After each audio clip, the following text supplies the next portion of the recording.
Greetings from warm and sunny India to all the delegates of the Olio Officina Food Festival in Milan. I wish I could be there with you in person, but thank you for giving me this opportunity to speak with you on video. Ladies and gentlemen, India is a young market.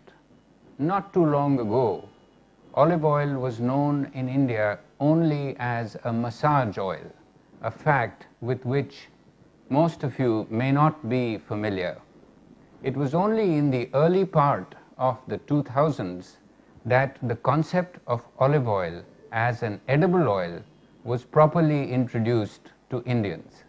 You see, Indians use oil not as a flavoring medium. They use oil as a cooking medium. So oil goes into the pan first. After that, the vegetables or the ingredients go into the pan. Indian cooking is high heat cooking and involves a lot of frying.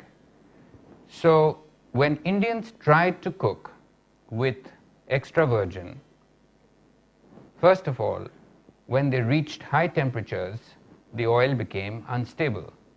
Secondly, extra virgin had a strong taste and it changed the taste of Indian food. Indians use many spices and they are very particular about the taste of their food. They do not want it changed at all. Now, when extra virgin was used, it imparted a strong flavor and taste to the food, and Indians did not like it, because what they use most commonly are refined seed oils, which are neutral in taste and neutral in flavor, and what they wanted was something that did not change the taste of their food. We thought about it. What could we present to them from olive oil that would not change the taste of their food? The only thing we could give them was olive oil or olive pomace oil. Now, Indians are upgrading from seed oils, which are much, much cheaper than any grade of olive oil. So the thing to propose to them first was olive pomace oil, keeping in mind the cost factor, in addition to what I already told you about the taste. We proposed a clear segmentation: olive pomace oil for everyday use for Indian cooking, olive oil for lighter cooking needs, for Western cooking as well as for body massage, and extra virgin olive oil for raw use, for salad dressings, for dips, for flavorings. Let's keep in mind the three different smoke points of the three different grades of olive oil. Extra virgin, smoke point 180 degrees Celsius. Olive oil, 220 degrees. And olive pomace oil, almost 240 degrees. 240 degrees was very close to the smoke points of refined oils that were in use by Indians. And as I told you before, there is a lot of frying in Indian cooking. When we started in the early 2000s, the quantities of olive oil imported were minuscule, really small, unbelievably low numbers. We were importing something like 500 tons of olive oil in total. This was composed mostly of massage oil and a little bit of extra virgin for use by the rich people who ate Italian and Mediterranean food. The aim when we started was to grow these quantities to a respectable level, not only for the business, but also for the health issues affecting India. You see, India is world number 1 in heart disease. WHO says that heart disease will be the single greatest killer in India by the year 2015. A full 10% of our population is affected by heart disease. We are higher than the US and Europe, and we are higher than China.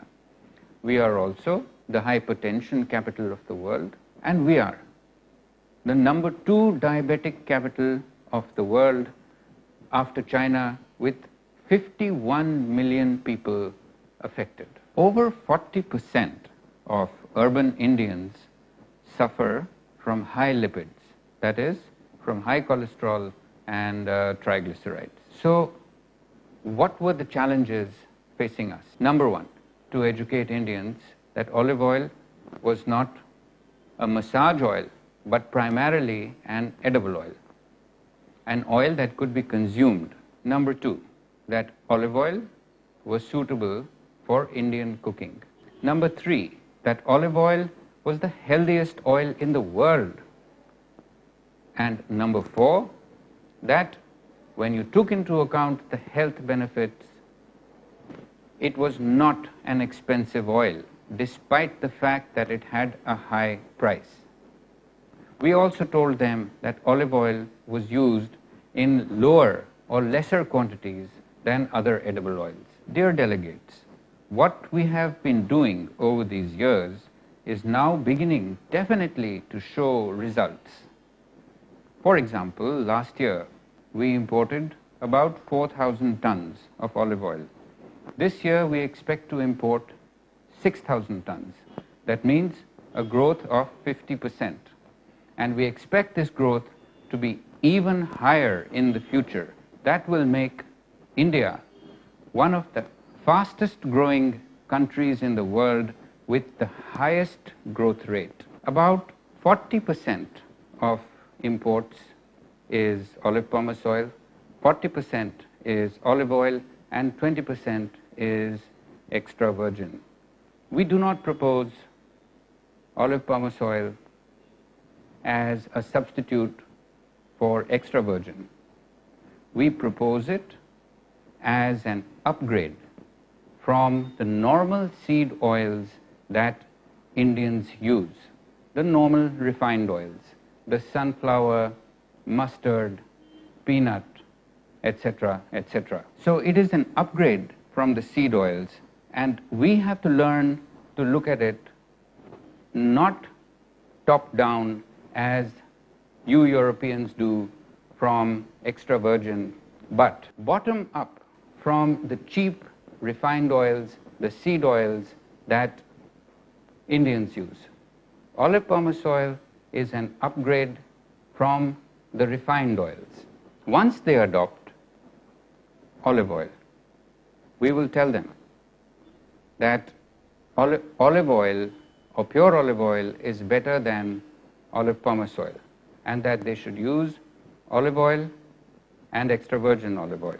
Now, the question arises, what can we do to make Indians use extra virgin olive oil right now? Immediately, we propose it for raw use as a salad dressing or as a flavoring or as a dip. For example, Indians eat a form of bread called roti, which is a little bit thinner but looks like pita bread. Now, Indians layer the roti with butter fat, what we call ghee. They spread ghee on the bread. We propose to them that instead of ghee, a much healthier alternative would be to spread extra virgin olive oil on the roti. Similarly, as a salad dressing, the most commonly used salad dressing in India is salt and lemon, simply salt and lemon. Indians sprinkle salt on their salad and then squeeze a lemon on top of it. We propose to them that they should drop olive oil on top of their salt and lemon to give it an even better flavor than it already has. We also propose to them that at the beginning of their meal, they can dip their bread in a little olive oil and extra virgin olive oil and salt. As far as cooking is concerned, we propose extra virgin olive oil for cooking where we know it is going to be low heat cooking, light cooking, and where we know that it will not change the taste of the food or interfere with the taste of the food so significantly or radically that it will be rejected. In the ultimate analysis, ladies and gentlemen, the challenge in India is to grow the market. 6,000 tons is too small for a country with a 1.2 billion population. What we have to do is think about ways in which we can grow the total market. The consumption of edible oil in India is 16 million tons. The world production of olive oil is 3 million tons or a little more. If India begins to consume olive oil, there will not be enough oil in the world to meet the demands of India.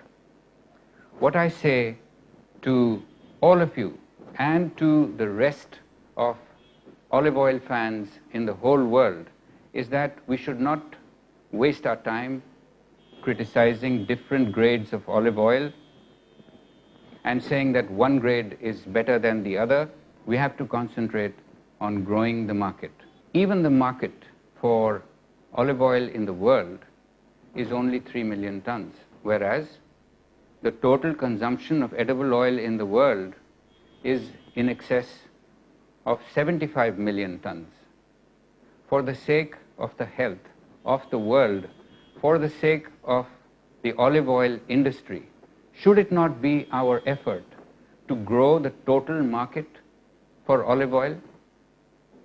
We should not waste time squabbling with each other about which grade is better, which oil is better, which country's oil is better.